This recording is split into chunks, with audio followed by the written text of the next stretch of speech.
नमस्कार. श्री स्वामी समर्थ सर्वांना. महाराजांना नमस कसा करावा हे आज आपण जाणून घेणार आहोत. व्हिडिओ शेवटपर्यंत बघा, जेणेकरून तुमच्या मनातील सर्व प्रश्नांची उत्तरे तुम्हाला मिळतील. आपण जेव्हा स्वामी सेवेत येतो, अध्यात्मात येतो, तेव्हा सांसारिक अडचणी दूर व्हाव्या म्हणून महाराजांना प्रार्थना करत असतो, महाराजांकडे साकडं घालत असतो. महाराजांकडे साकडं घालत असताना बऱ्याच ठिकाणी अशा गोष्टी पाहिल्या जातात जे अतिशय चुकीचं आहे, की माझी ही इच्छा महाराज तुम्ही पूर्ण करा, मी तुम्हाला ही वस्तू देईन, मी तुम्हाला हे देईन, ते देईन, सोन्याची वस्तू देईन. महाराज स्वतः ब्रह्मांड नायक आहेत. अशा परमात्म्याला आपण काय देऊ शकतो? आपण कोण आहोत? महाराज माझी ही इच्छा पूर्ण करा, मी तुम्हाला हे दान करीन, हे अर्पण करीन, असं बोलणं अतिशय चुकीचं आहे. तुम्ही महाराजांकडे नवस अवश्य करावा, पण तो कसा करावा या संदर्भातच मी तुम्हाला या व्हिडिओमधून सांगणार आहे. तुमच्याकडे महाराजांची मूर्ती किंवा फोटो किती मोठा आहे यात महाराजांना काहीच रस नाही. आपण महाराजांच्या मूर्तीला खूप छान छान वस्त्र परिधान करतो, पण महाराजांना त्यातही काही रस नाही. महाराजांना आवडती तुमची भक्ती, तुमची सेवा. महाराजांना फक्त तुमची सेवा हवी आहे, तुमचा वेळ हवा आहे. महाराजांची सेवा करण्यासाठी ज्यांच्याकडे वेळ आहे त्यांचीच कामे, त्यांच्याच इच्छा महाराज पूर्ण करतात. महाराजांना मुकुट देणं, एखादी महाराजांना महागडी वस्तू अर्पण करणं हा आपल्या श्रद्धेचा भाग आहे, ते आवर्जून करा. परंतु या वस्तू देऊन त्या बदल्यात महाराजांकडे काहीही मागणं अत्यंत चुकीचं आहे. महाराजांना यथाशक्ती दान करावं. दान करताना बोलावं की महाराज तुम्ही मला खूप काही दिलं आहे, मी तुम्हाला माझ्या प्रेमापोटी हे अर्पण करत आहे. फूल ना फुलाची पाकळी, यथाशक्ती मी तुमच्यासाठी आणलं आहे, त्याचा तुम्ही स्वीकार करावा. यथाशक्ती तुम्ही स्वामींना काहीही वस्तू अर्पण करू शकता, पण माझं हे काम होऊ द्या, मी तुम्हाला अमुक वस्तू देईन, असं बोलणं अतिशय चुकीचं आहे. आता पाहूयात की नवस नेमका कसा करावा.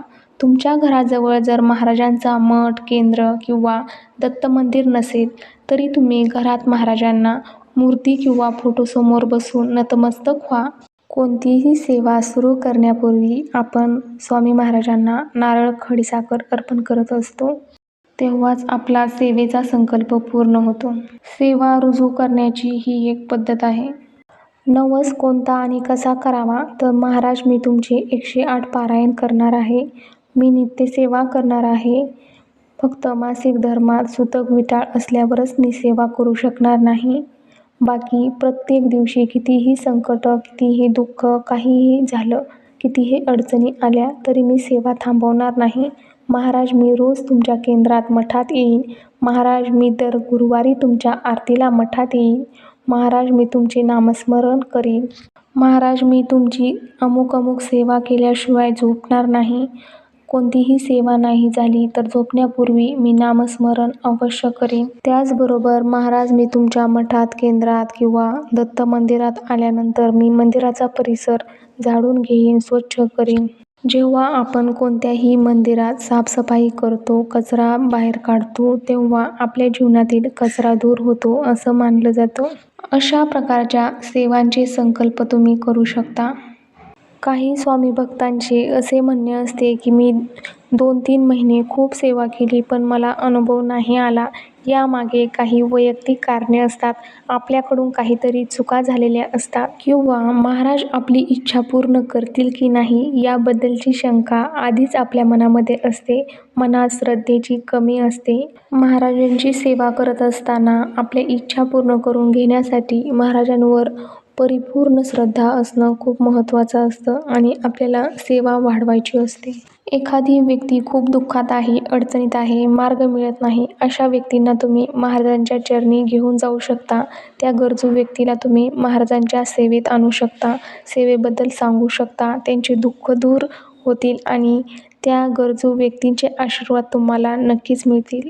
तुमची इच्छा असेल तर तुम्ही महाराजांना काहीही वस्तू अर्पण करू शकता, पण ते फक्त स्वामींची कृतज्ञता व्यक्त करण्यासाठीच स्वामींना अर्पण करायचं आहे. तुमची इच्छा पूर्ण झाल्यानंतरच तुम्ही यथाशक्ती काहीही वस्तू अर्पण करायची आहे. संकल्प करतानाच आपल्याला महाराजांना मी हे अर्पण करेन, ते देईन. महाराज, मी तुम्हाला सोन्याची, चांदीची ही वस्तू देते, तुम्ही माझी ही इच्छा पूर्ण करा. असा व्यवहार आपल्याला स्वामींसोबत करायचा नाही. मला फक्त एवढं सांगायचं आहे की सेवा करा, वेळ द्या. महाराज तुम्हाला हवं ते देतील. आपण काय देणार महाराजांना? महाराज तर स्वतः साक्षात ब्रह्मांड नायक आहेत. आपण फक्त महाराजांची सेवा करू शकतो, नामस्मरण करू शकतो. ज्यांना महाराजांची सेवा करणं शक्य नाही त्यांनी महाराजांना सांगा की महाराज, मी फक्त तुमचे नामस्मरण करीन आणि त्याचबरोबर मी कोणालाही वाईट बोलणार नाही, कोणाची निंदा करणार नाही, कोणाला दुखावणार नाही, कोणाबद्दल वाईट विचारसुद्धा करणार नाही, असा संकल्प करा. अशा प्रकारचे संकल्प महाराजांना आवडतात. पण सेवा न करता स्वामींना एखादी वस्तू अर्पण करून त्या बदल्यात महाराजांकडे आपली इच्छा पूर्ण करण्याची प्रार्थना करणं अतिशय चुकीचं आहे. महाराजांना नवस कसा करावा याबद्दल थोडक्यात परंतु महत्त्वाची माहिती आपण या व्हिडिओमधून पाहिली आहे. तुम्हाला जर मी दिलेली ही सर्व माहिती आवडली असेल तर या व्हिडिओला एक लाईक करा. कमेंट बॉक्समध्ये श्री स्वामी समर्थ लिहायला विसरू नका आणि अशाच माहितीपूर्ण व्हिडिओसाठी आपल्या चॅनलला लगेच सबस्क्राईब करून ठेवा. धन्यवाद. श्री स्वामी समर्थ.